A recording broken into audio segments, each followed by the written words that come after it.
With the consistent increasing pace in the Nigerian internet banking industry and the cybersecurity breaches it has experienced, along with its cybersecurity capability and practices, it has become imperative that users of this platform become more cautious of the rudiments of policing their cyberspace against any breaches.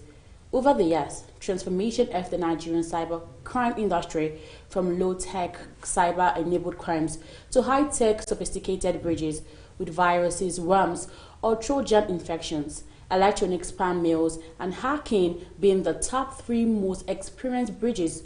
While we cannot throw away the baby with the baby bath water, we must realize our personal responsibility in policing our own cyberspace. Many thanks for joining us today on the program this morning. I am Chiwendu Osisiago, and today we shall be discussing on internet banking in Nigeria, the imperatives of policing the cyberspace by users. Our guest today will be discussing some of the pitfalls of e-transactions, especially in the Nigerian context, and silent tips to forestall them. But before we proceed with that, let's look at what is happening in the business world.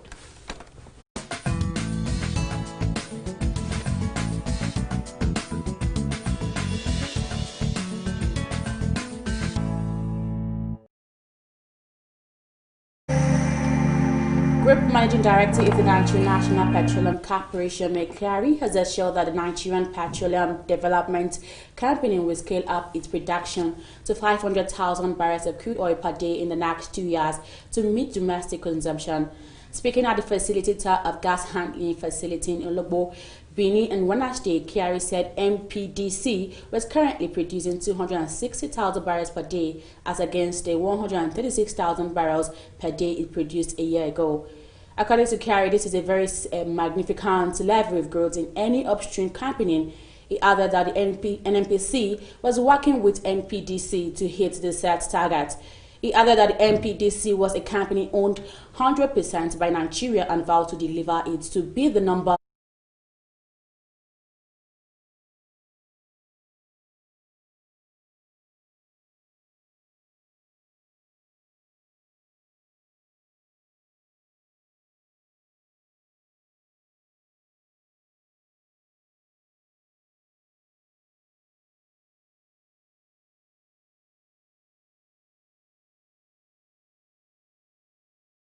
for the 12.5% FGN January 2026 band, 48.82 billion naira for the 12.5% FGN bond in March 2035 band, 46.44 billion naira for the 9.8% FGN July 2045 band, and 114.29 billion naira for the 12.98% FGN March 2050 band. The auction results show that the 34 successful bids each for the January 2026 and March 2035 bonds, while the July 2045 and March 2050 bonds recorded 31 and 55 successful bids from a total of 45, 71, 46, and 1,000 bids respectively. According to the DMO, successful bids for the 12.5% FGN January 2026, 12.5%, FGN March 2035, 9.8%, FGN July 2045, and 12.98%, FGN March 2050 were allocated to the marginal rate of 6.7%, 9.35%, 9.75%, and 9.9% respectively. The nation's stock markets closed higher on Wednesday as the bulls maintained their grip on the market following gains recorded majorly by blue chip firms. The key market performance indicators, the Nigerian Stock Exchange All-Share Index and market capitalization rose by 0.14% amid positive sentiment. The all-share index rose by 34.83 basic points to close at 25,171.32 BPS as against 25,136.49 recorded the previous day. The market capitalization of equities appreciated by 188 billion naira to close higher at 13.13 trillion naira from 13.11 trillion naira as market sentiment remained in the green territory. The banking subsector was boosted by the trading activities on the share of Guaranteed Trust Bank PLC and Fidelity Bank PLC, with a turnover of 19.14 million shares and 469 deals. And that's the business update on Television Nigerian. I'm Chiwendu Osisiago. Now let's take a quick break. We'll be back shortly. My name is Chiwendu Osisiago, presenter Television Nigerian Business Daily. In a globalizing world, ours is to keep you engaged, informed and educated on contemporary happenings in the business world. We therefore command a special audience of business-minded viewers who are eager to know more about business, your business. Why don't you take advantage of our special affordable offer to let the world know about your concepts, your goods, and of course, your services? You can call us on 080-3071-6959 or 070-3234-9054. You can also visit us at Television Nigerian in Guzapi, Abuja, and follow us on all the social media handles on Facebook, YouTube, and of course, on Twitter at Television Nigerian. Your business is our concern.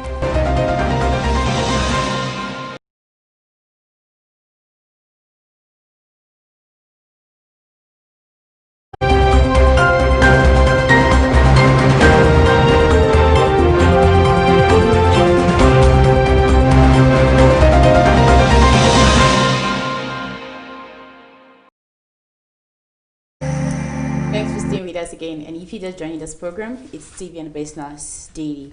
Like I stated earlier, we shall be discussing on internet banking in Nigeria, the imperative of policing the cyberspace by users. And I said that our guest today will be espoused on some of the pitfalls of e-transactions, generally, especially in the Nigerian context, and salient tips to forestall them. Is an ICT expert, Mr. Maxwell Aku. I call you Einaya, Mr. Einaya too. You're welcome to TV and Business Daily. Thank you, Chiwendu. Yeah, I'm glad to be here. All right. Okay, for my first question now, in a layman's term, what exactly is this internet banking system? Okay, internet banking is a channel of banking. Usually, the normal process of banking is to walk into a banking hall or to go to your banking branch and consult your maybe an account officer or a customer care rep, and then you conduct your transaction. Either you want to deposit money or you want to withdraw money. So the process of doing that every day-to-day transaction between the bank and the customer it's a mode of business transaction, which we say is the manual process, where you have to physically go to the bank and then you conduct your transaction. So when you talk about internet banking, now you can just say that is done in a different channel. So now imagine doing that over maybe a phone call or over the internet. So internet banking has to do with conducting your banking services or your banking transaction over the internet. Okay, you're using the internet banking. We know that banks usually use this, and these are protective measures for their system. Are we saying that this is enough to protect our users? I would say that it's not enough, because there is no amount of security you could put that would be enough for the increasing challenges of cyberspace and cyberspace security. It is also not enough because, yes, there is always ongoing improvement. Banks do a lot of security checks and a lot of security assessments, but it is never enough because also their customer base is growing. No one goes into business to not expect growth. So these banks also expect their customers to grow. So when the customer base grows, then there is also in security there is something called area of contact or area of security breach. So when your customer base grows, then you would have a wider area of security challenges. So it's an ongoing and it's always an improving effort. Okay, now with this COVID-19, you know that a lot of people now hardly go to the bank to to withdraw, make any other thing. They prefer to use the internet banking system. Yeah. So now, will you highlight some of these challenges they could face in trying to use the system? Yes, I agree with you. It's a growing challenge, and it has been increased by virtue of COVID-19. I think it's been 5 months now in Nigeria, but a bit more in other countries.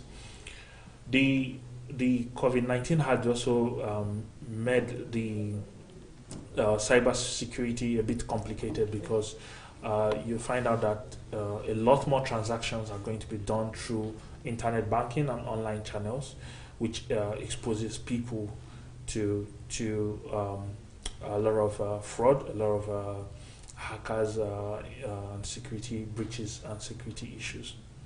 So are you saying individuals should take responsibility in policing the cyberspace? Yes, very much. As much as the bank is doing their own bit, they have put the security measures, they put their token, they've put the passwords, they've put the PIN and all that in your accounts, your banking account. You should, as an individual, take very strict responsibility for your own security, especially in this period, like we mentioned, the COVID-19 period. You would find out that there are going to be a lot of lapses. Oftentimes it comes from the individuals, and so you should really take charge and be aware of such threats that are out there. Oh, okay. I know within there's an internet banking system. A lot of people receive calls from customers and all that. How would you be able to identify the real people that calls? Okay, there is no hard and fast rule, but the thing about security awareness is to understand the do's and the don'ts. Usually, if you have an email with your bank, they send you a lot of sensitization newsletters and emails about what you should do and what you should not do. And most times it goes with things like: do not share your password, do not share your PIN, do not give up sensitive information, do not also, one I would also add, which a lot of people don't know, do not give off your account number, especially on social media or platforms that are not secured. In the public domain, anybody could easily grab information without, there is no door or gate, there is no security to just go online and pick any information. So when your account number is open there on the internet, people could use it for so many malicious dealings. So that is one. And then as much as possible also, do not probably give people your personal details, because oftentimes such calls comes in a way that it seems to be maybe they're familiar with you, they have your personal details, they have your name, they have your work address, they have the name of the company you work with, they have the name of probably if you're a student, the school you're schooling. Mm-hmm. So all those personal info, they use it to build that familiarity, like maybe they are trusted parties. So they use it to build that fake trust, because you would imagine it's only maybe your bank that you gave your personal information to. Yeah. So, but when you go about your daily dealings, leaking all your personal info all about social media, someone could easily grab it. Your address could be picked, your phone number could be picked, your name will be picked. And when they put all this together, they give you a call. It will be easy to form that familiarity. And then you could easily put your guards down and think that they are a trusted party. So oftentimes in such day-to-day activities, I advise people to be discreet with personal information. Okay. It's a security issue, but in this part of the country, sometimes we take those things a bit lightly. So how would you highlight some of these common avenues exploited by hackers? How would you know? Yes, like branching off from the previous question, you just need to be aware. Awareness has to do with information and getting knowledge. Just like we're discussing now, you could pick one or two points. So hackers use, one of them is like the calls they make, it's what we call social engineering. Social engineering has to do with social interaction. Okay. So they kind of build that bond, and it might not be at that particular instance. It could be over a period of time. So they keep communicating with you, and somewhere along the line you will get to leak sensitive information.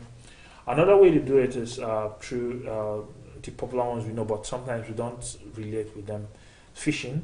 Phishing is a cyber attack, and also malwares. So now I'll just give a scenario. Sometimes when I pick up some of my friends' phones, I find out that they have a million apps on their phones. Most of those apps are not vetted, or what we call, they're not given a trust pass by the app stores like Play Store or Apple Store. So most of those apps are not vetted, and some unvetted apps are malware apps.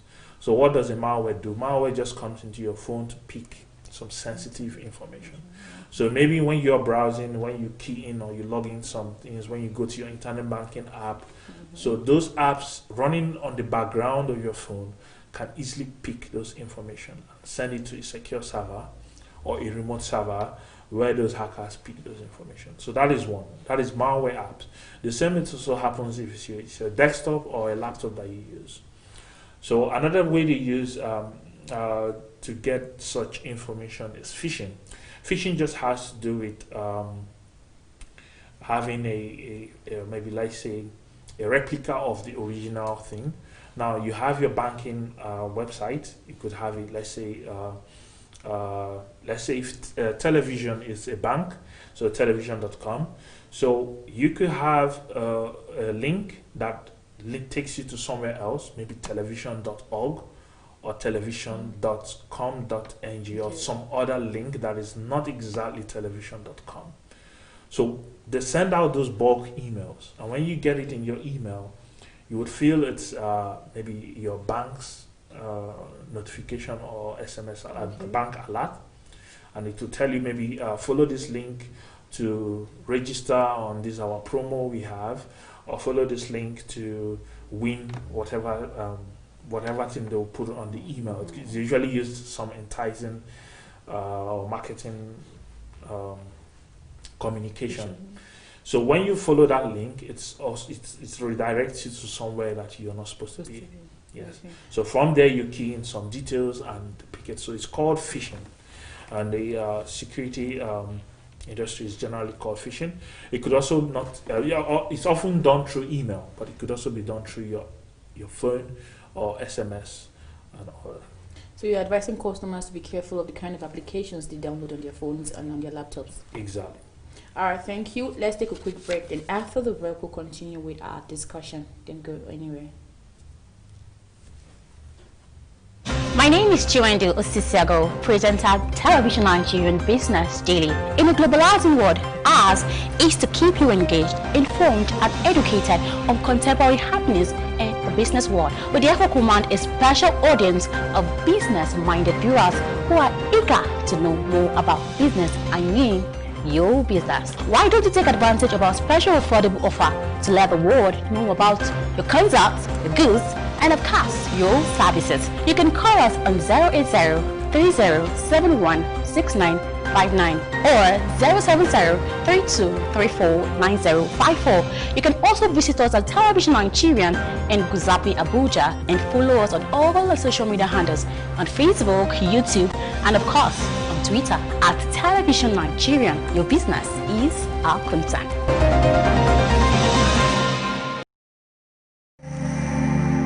Thanks for staying with us again. And if you're just joining us, this program is TVNet Business Daily. And my guest has been discussing on internet banking in Nigeria, imperative of policing the cyberspace by users. He is an ICT expert, Mr. Maxwell Aku, Mr. Inayato. All right, my next question is it possible to bring this menace of internet front to an end? And how is it possible? Yes, it's possible. But to be practical, to give a realistic number, it can be 100% taken care of, because every day we have people growing up, or have people who are probably getting into the cyberspace by various means. Every day people register on social media. Every day people also open bank accounts. So it's something that is going to be continuous, and something that is going to be an improvement and ongoing if we must stop it. Okay, so what do you think as an ICT expert? What do you think is the role of government in ensuring that this cyber crime reduces in Nigeria today? Government could play a big role by um, taking the issue of cybersecurity a bit more serious, because I would say in Nigeria, it's not as serious as it should be, Okay. but it costs a lot of businesses, it costs the government, it costs the masses a lot of losses and billions of naira in terms of property, in terms of secure information. So it's something the government needs to take seriously, and the government is one body that has the capability to police something and put a stop to it, rather than an individual. So what the government could do is to increase checks. Mostly, you could increase checks on the cyber space. Okay. For instance, maybe if we're talking about internet banking, the banks and the private sectors have done their own bit, but then the government could also improve on checks where something about identity management, where you could have a way of probably covering the cyberspace. When you talk about social media, you talk about your emails of maybe fake accounts, and also having a penalty or punishment for probably defaulters, and following it through to the extent of the law allows to prosecute such people, because we see a rampant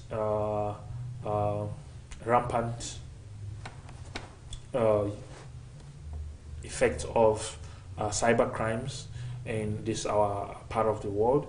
So, but oftentimes such people just get away with it and nothing is done about it. So, but if there is a way to prosecute those people and put some strict punishment on it, it would also help to curb and check the involvement of that. I agree with that. So what would you say to people who have fallen victim of the cybercrime? It would be unfortunate, and I would only say they learn to be more aware, because it's not something that you could just wish and it would go away.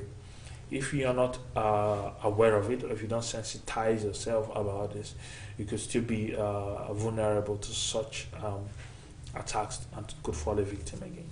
All right, thank you so much, Mr. Maxwell. Now your final message. Okay, I'd just like to say generally that as much as it's the responsibility of your government and your banking institution to secure your personal and your financial information, is so much more also your own responsibility. The reason is that when you go to do banking, you are not banking as in isolation. You're going into a partnership with a bank. So it's two parties coming to a business agreement. So it's on the other party also to take care of his own personal and sensitive information as much as it is of the bank to also protect that. Okay, and your final message to the government. The Nigerian government should step up and prosecute as many as defaulters of cyber security issues, people who breach people's accounts, people who also maliciously get information from people for fraudulent activities. There should be a higher punishment for them, and also a way to also track and trace these individuals. All right, thank you so much, Mr. Maxwell, for coming on TV and Business, and I hope the viewers have learned today that you said it is their responsibility to police their cyberspace. Your information is very important. You need to be very careful, and your documents are very, very important. You need to be careful with the kind of calls you receive from people out there. And if you're not sure, when it comes to internet banking system, you need to go to your bank and confirm and verify if it was truly the bank that called you. Thank you so much today for coming on TV and Business. It was good to have you. Thank you. Thank you, Chima. All right, and that's what you have for you today on TV and Business Daily. I am Chiwendo Ostisiago. And don't forget that you can follow us on all our social media platforms, on Facebook and of course on YouTube and on Twitter at Television Nigerian. Do have a wonderful day. Bye for now.